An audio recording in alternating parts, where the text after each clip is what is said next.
Bonjour à tous, on se retrouve aujourd'hui pour la Minute Céréales. Nous faisons le point pour démarrer avec le marché du blé. Les éléments de la semaine, Pierre, lesquels sont-ils? Alors cette semaine, un petit peu comme la semaine dernière, les éléments à suivre sont principalement la dégradation de la situation en Russie et en mer Noire. Des nouveaux éléments sont arrivés avec des dégâts de gel qui, a priori, ont été sous-estimés la semaine dernière. Donc l'élément à suivre reste la situation mer Noire pour l'instant.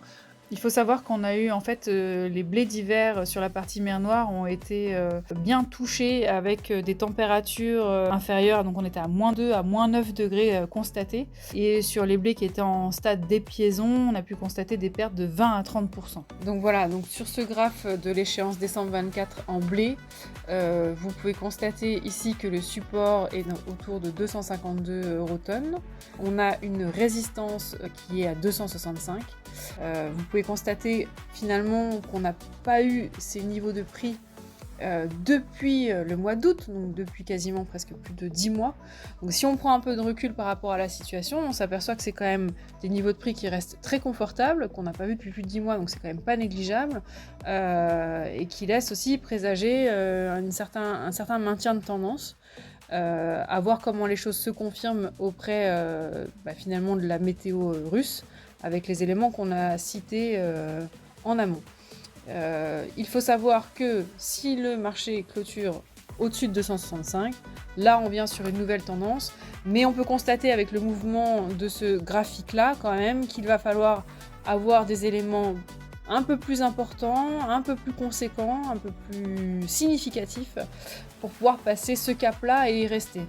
Donc la morale de l'histoire en blé à mon sens, c'est de peut-être ne pas être trop gourmand pour l'instant, rester attentif. Pourquoi pas se questionner à éventuellement travailler avec de l'option, il faut y réfléchir. Je pense qu'on est sur des niveaux qui sont relativement confortables et au-dessus des seuils de commercialisation. On passe au marché du colza. Alors concernant le marché du colza, c'est le marché du blé qui va donner le rythme. C'est lui qui a les éléments principaux actuellement sur l'avenir des marchés.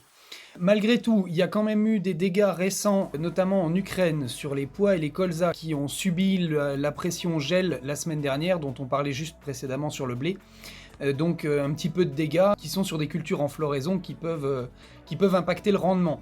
Donc pour les colzas aussi, on continue de suivre la météo mer Noire et également la météo européenne avec des soucis malgré tout d'humidité sur des cultures en floraison qui peuvent aussi impacter le rendement. On sait déjà aujourd'hui que le rendement en colza européen sera légèrement en baisse pour la campagne à venir.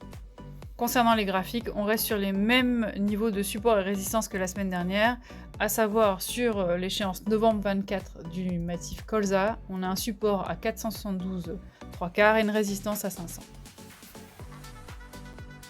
Pour conclure pour cette semaine, je pense qu'il serait intéressant d'étudier les stratégies de mise en marché sur la partie du blé. Pourquoi pas investir dans un système d'options, essentiellement du call, pour pas forcément être coupé de la hausse si le marché venait à avoir des éléments de soutien plus importants que ceux que l'on a actuellement. Et ce qui est intéressant, c'est que la hausse que l'on a pu constater donc là sur les 2 dernières semaines permettent finalement de financer et d'investir dans ces options de protection. Voilà.